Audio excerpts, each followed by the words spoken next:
So hello and welcome again. आज हम बात करेंगे चार्ज डिस्ट्रीब्यूशन के ऊपर। ठीक है। इससे पहले जो हमने बात की थी वो थी कि चार्ज क्या होता है, प्रॉपर्टीज ऑफ चार्ज क्या होती हैं। आज का हमारा टॉपिक है डिस्ट्रीब्यूशन ऑफ चार्ज। ठीक है। चार्ज को हम कैसे कैसे डिस्ट्रीब्यूट कर सकते हैं। तो सबसे पहली बात तो ये कि डिस्ट्रीब्यूशन के लिए हमारे पास में दो तरीके होते हैं।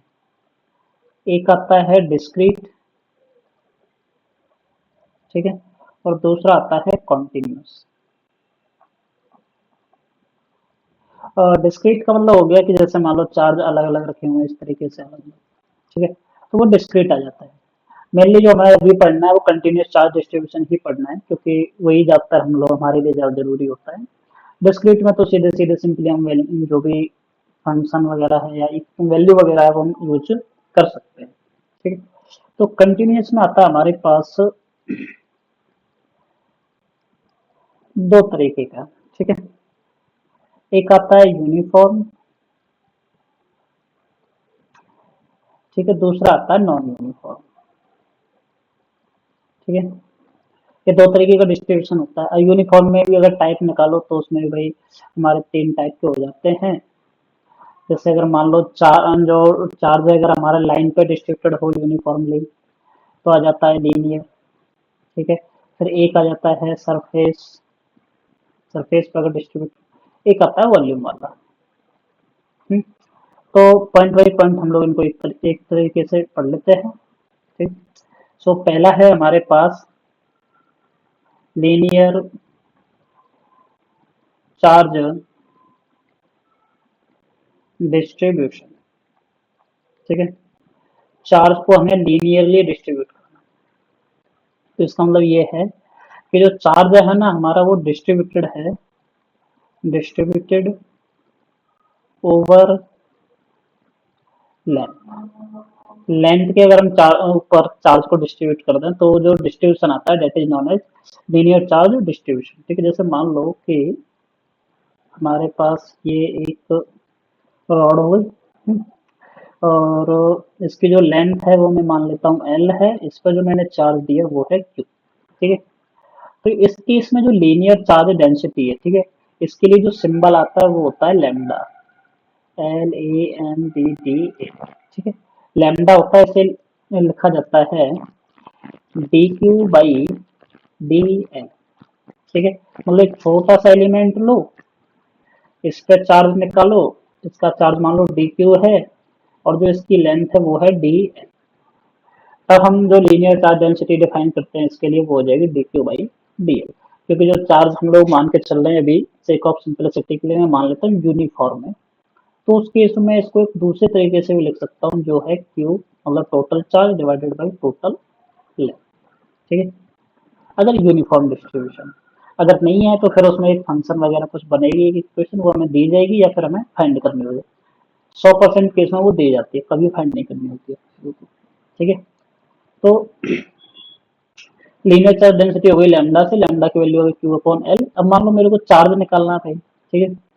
तो जो डी क्यू है इसे लिख दिया लैम्डा इंटू DL, दोनों तरफ इंटीग्रेट कर दो तो मेरे को पता चल जाएगा कि भाई हाँ इतना चार्ज बॉडी पर है। जितने चार्ज जितनी लेंथ का चार्ज निकालना है उस लेंथ से सीधे सीधे मल्टीप्लाई कर दो। ठीक है। मतलब वो लिमिट में जो हम लगाएंगे तो वहाँ पे जैसे मान लो L1 से L2 तक की बात कर रहे हैं तो L1 से L2 लगा दो, सिंपली अपने को वैल्यू मिल जाएगी। ठीक है। इसके बाद हम बात करें इसकी यूनिट की। तो जो इसकी यूनिट आती है वो आती है कूलम्ब पर मीटर। ठीक है। ये अपने को याद रखनी है। इक्वेशन हमारे काम की ये वाली है, एक ये है और एक ये वाली, टोटल चार्ज अगर निकालना पड़ जाए तब। इसके बाद नेक्स्ट हम लोग आ जाते हैं सरफेस चार्ज डेंसिटी। ठीक है। या फिर जो ये लीनियर चार्ज डिस्ट्रीब्यूशन है ना जो हमने लैम्डा लिखा है इसको लीनियर चार्ज डेंसिटी भी बोला जाता है। ठीक है। इसको बोला जाता है लीनियर चार्ज डेंसिटी। ठीक है, तो सरफेस चार्ज डेंसिटी इसको रिप्रेजेंट करते हैं हम लोग सिग्मा से। बाकी होता क्या है कि इसमें ना डिस्ट्रीब्यूशन होता है over area, distribution over area. ठीक है, एरिया का जो हमारा चार्ज है उसको ये डिस्ट्रीब्यूट करता है। जैसे सेम टू सेम वही मान लो कि भाई कोई एक ऐसे रैंडमली हमने सरफेस मान लिया, इसका जो एरिया है वो ए है, इस पर जो चार्ज डिस्ट्रीब्यूट किया वो मान लो हम क्यू कर रहे हैं, तो अपने लिए जो सिग्मा आएगा, ठीक है, या तो वो D Q by D A, छोटा सा एलिमेंट छोटा सा चार्ज। ठीक है, जैसे एक छोटा सा एलिमेंट हम मान लो यहाँ पे मान लेते हैं, इसका जो चार्ज है वो डी क्यू हो गया, और जो इसका एरिया है वो डी ए मान लिया छोटा सा। ठीक है, तो D Q by D A हम लोग ये लिख सकते हैं, या फिर अगर कभी टोटल चार्ज दे रखा है, एरिया दे रखा है, यूनिफॉर्म बोला गया है, तो वहां पर क्यू अपॉन ए, सीधे सीधे हम इसे भी यूज कर सकते हैं। बात की जाए यूनिट की, तो यूनिट हो जाती है coulomb per metre square. Charge अगर निकालना पड़ जाए भाई अपने को, ठीक है, टोटल चार्ज निकालना पड़ जाए, तो जो डी क्यू है इसको लिखा गया सिग्मा डी ए, दोनों तरफ कर दो इंटीग्रेशन। ठीक है, हमारे यहाँ पे एक चीज याद रखनी है, जो इंटीग्रेशन है ना वो फर्स्ट ऑर्डर वाला ही होता है, मतलब एक ही इंटीग्रेशन आता है, डबल इंटीग्रेशन या मल्टीपल इंटीग्रेशन हमारे लिए नहीं आते हैं। अब जो मैंने डी ए माना है ना, डी ए में भी जो वैल्यू निकल के आएगी वो ऐसा नहीं होगा कि मैं डी ए को लिख रहा हूँ D X into D Y, क्योंकि अगर मैं D X into D Y करूंगा फिर मुझे दो बार इंटीग्रेशन करना पड़ेगा। ठीक है, तो मल्टीपल इंटीग्रेशन क्योंकि हमारे सिलेबस में नहीं है, तो इसलिए मैं सिंगल इंटीग्रेशन यूज कर रहा हूँ यहाँ पर, ये चीज याद रखें। तो ये हो गया हमारे पास टोटल चार्ज, इसे इंटीग्रेट कर देना तो अपने को टोटल चार्ज पता चल जाएगा विद सुटेबल लिमिट्स। इसके बाद हम बात करें थर्ड पॉइंट, थर्ड हमारे पास आता है वॉल्यूम चार्ज डेंसिटी। ठीक है, रिप्रेजेंट करते हैं रूप से। इसमें एक चीज याद रखें कि जो मैंने वॉल्यूम चार्ज डेंसिटी रो लिखी है, इसका मतलब कभी कभी हम लोग ना सिंपल डेंसिटी भी लिख लेते हैं, तो सिंबल एक जैसा हो सकता है पर जो उनका मतलब है वो क्या है ये समझ में अपने को आना चाहिए। ठीक है, बहुत सारे सिंबल ऐसे रहते हैं, जैसे टी का मतलब अगर कहीं पढ़ोगे तो कहीं पे टाइम आ जाता है, कहीं पे टेम्परेचर यूज कर लो, तो वो बस सिंबल ही है बस एक तरीके से। ठीक है, इसमें अगर हम बात करें तो इसमें जो चार्ज डिस्ट्रीब्यूशन होता है, डिस्ट्रीब्यूशन ओवर वॉल्यूम। ठीक है, वॉल्यूम पर हमारा जो चार्ज है वो इजीली डिस्ट्रीब्यूटेड होता है। ठीक है, अब बात की जाए, जैसे मान लो कि एक क्यूब मान लेते हैं। ठीक है, इस तरीके से यहाँ पे एक क्यूब है, इसका वॉल्यूम v हो गया, चार्ज हो गया q। तो इसके लिए जो सरफेस चार्ज डेंसिटी आएगी या तो D Q by D V. ठीक है, वही छोटा सा चार्ज हम चेक करें छोटे से वॉल्यूम, या फिर अगर यूनिफॉर्म डिस्ट्रीब्यूशन है तो total charge divided by total volume, इस तरीके से हमें दिया जाएगा। ठीक है, बाकी यूनिट की अगर हम बात करें, जैसे हमने पहले बात की थी, तो इसके लिए हो जाएगी कूलम पर मीटर क्यूब, और अगर मैं मान लो टोटल चार्ज निकालना है क्यूब नेट, ठीक है, तो इसमें हो जाता है इंटेग्रल डी क्यू बराबर हो जाता है रो डी वी। और यहाँ पर भी वही चीज याद रखनी है कि जो एलिमेंट मैंने माना है उसमें सिर्फ एक वेरिएबल है। ठीक है, डबल ट्रिपल इंटीग्रेशन हम लोग यूज नहीं कर रहे हैं। ठीक है, तो ये थी हमारे पास तीन तरह के चार्ज डिस्ट्रीब्यूशन। ठीक है, अब इसमें ना मैं कुछ चीजें बता देता हूँ, जैसे मान लो कि लेंथ में अगर छोटा सा चार्ज एलिमेंट वो लेंथ निकालने तो वो सीधे सीधे होता है कि वो डीएक्स मान लो। कभी कभी क्या होता है जैसे सरफेस एरिया है, ठीक है, तो सरफेस एरिया जैसे मान लो कि हमारे पास एक सर्कल आ गया ऐसे,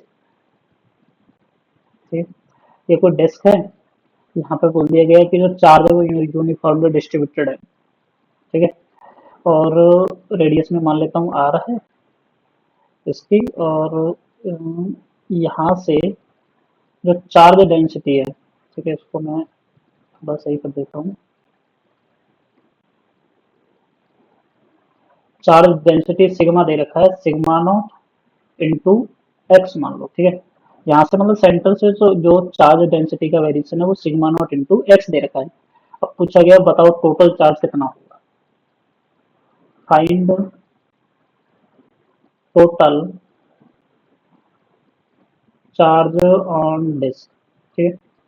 एक डिस्क दे रखी है अपने को, तो अपने को क्या करना है, यहाँ पे एक छोटा सा एलिमेंट मानना। अब एलिमेंट मानने के लिए करना क्या है वो सुना पहले, कि हम लोग जाएंगे पहले एक्स दूरी पर, ठीक है।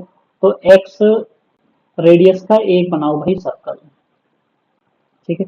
तो यहीं पर एक छोटी सी और थिकनेस की, मतलब जो डी एक्स थिकनेस वाला एलिमेंट एक और बना दो भाई, यहाँ पे कुछ इस तरीके से, ठीक है। अब जो मैं यहाँ पे डी ए मानूंगा, जो मैं एरिया लिखता हूँ भाई, ठीक है।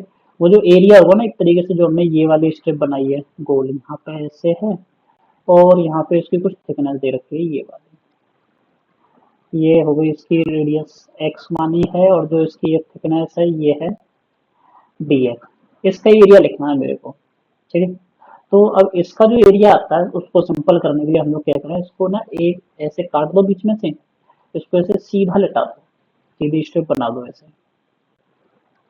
अगर एक स्ट्रिप बनाओगे तो पता चलेगा जो इसकी थिकनेस है वो तो हो गई डी एक्स, और जो इसकी लेंथ है वो हो गई टू पाई एक्स।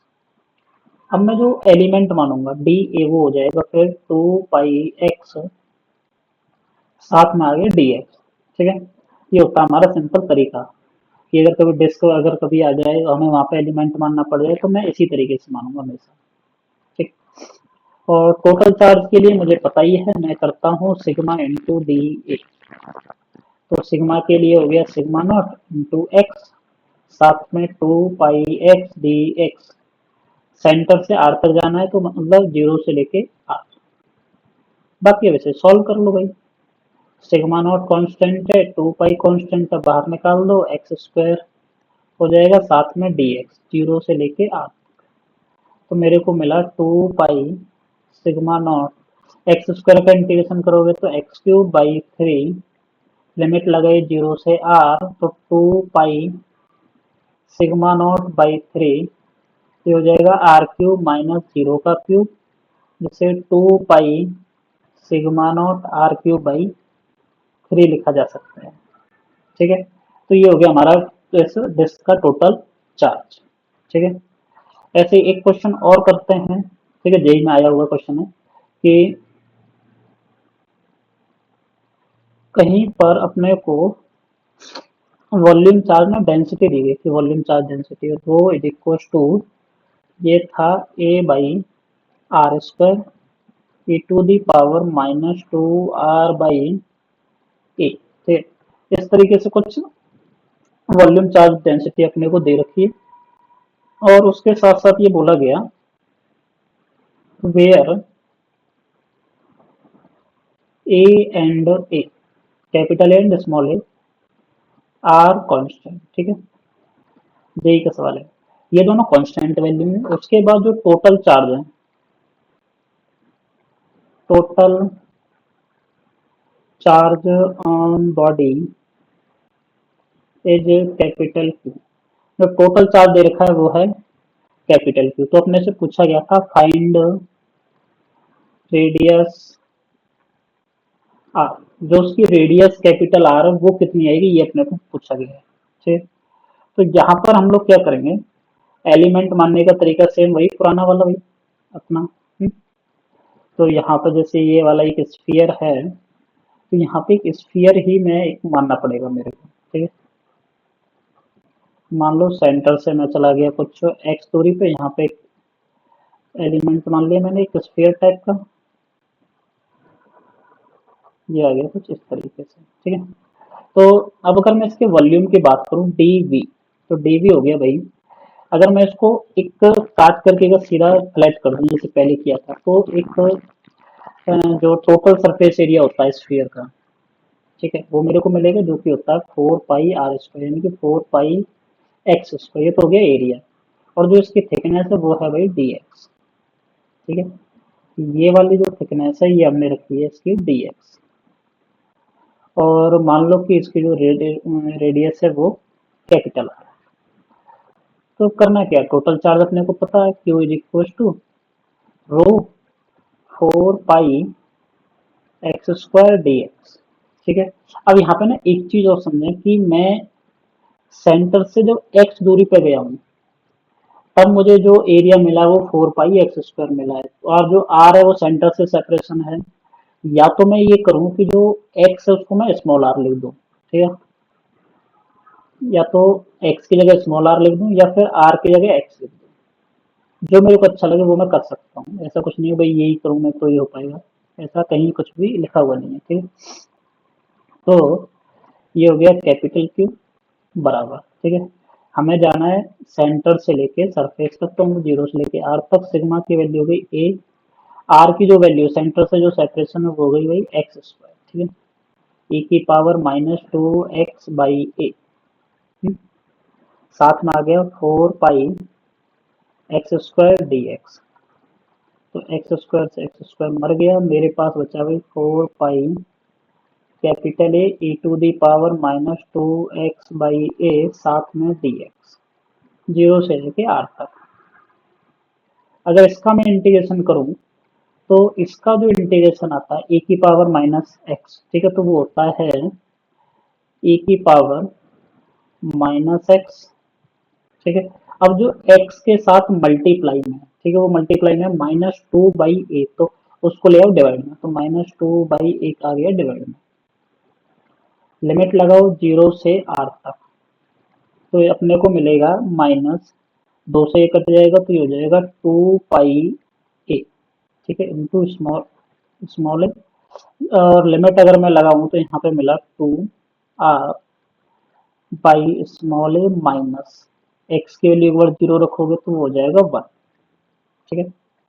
1 से अंदर मल्टीप्लाई करना है, ठीक है, अंदर मल्टीप्लाई कर देते हैं माइनस से, तो अपने को मिलेगा 2 पाई ए 1 - e की पावर -2r/स्मॉल ए। ठीक है। अब अगर मैं इस इक्वेशन को चेक करूं, देखो जो यहाँ पे ये कुछ लिखा हुआ है सामने कांस्टेंट टर्म में e की पावर में जाकर के r मिल रहा है मेरे को बस। ठीक है। मतलब इक्वेशन सॉल्व करना ज्यादा टफ नहीं है, पर अगर कहीं ऐसा होता है कि भाई 2 पाई a और a इनके साथ में कहीं r आ रहा होता है तो उसे सॉल्व कर पाना मेरे लिए कठिन हो जाता है। ठीक है। तो फिर वहां पर मैं एक इक्वेशन लिख के छोड़ देता, बोल देता कि हाँ इसको सॉल्व कर लेना, इसका जो सॉल्यूशन आएगा वही आंसर। ठीक है। तो हम लोग क्या करें, इन सबको उठा करके सामने डिवाइड में लेके जाते हैं, तो q/2 pi a equals to 1 - e to the power -2r/a। तो यहाँ से e की पावर -2r/a की वैल्यू हो गई 1 - q/2 पाई a। ठीक है। दोनों तरफ लॉग ले लेते हैं तो मेरे को मिला -2r/a, इधर हो गया लॉग 1 - q/2 पाई a। ठीक है। अभी अपने को क्या करना है कि भाई देखो इधर ये माइनस साइन, पहली बात तो ये जो -2/a इसको उठा करके इधर लेके जाओ तो r की वैल्यू हो गई a/2 विद नेगेटिव साइन, साथ में आ गया लॉग, और इधर हो गया 1 - q/2 पाई a। ठीक है। अब अगर मेरे को इस माइनस साइन को हटाना है, ठीक है, तो लॉग की ना एक प्रॉपर्टी होती है कि log x to the power n को लिखा जाता है n log x। ठीक है। मतलब इस n को मैं पावर में लेके जा सकता हूँ, जब पावर में लेके जाऊंगा तो 1/, में चला जाएगा ये सब कुछ, तो ये हो जाएगा 1a/2 log 1/1 minus q/2 pi a। ठीक है। ये हो जाएगी इसकी रेडियस। ये जो मासूम सा क्यूट सा आंसर आया ये इसका आंसर हो जाएगा। ठीक है। तो आज की वीडियो के लिए इतना ही है। ठीक है, मिलते हैं फिर अगली वीडियो में।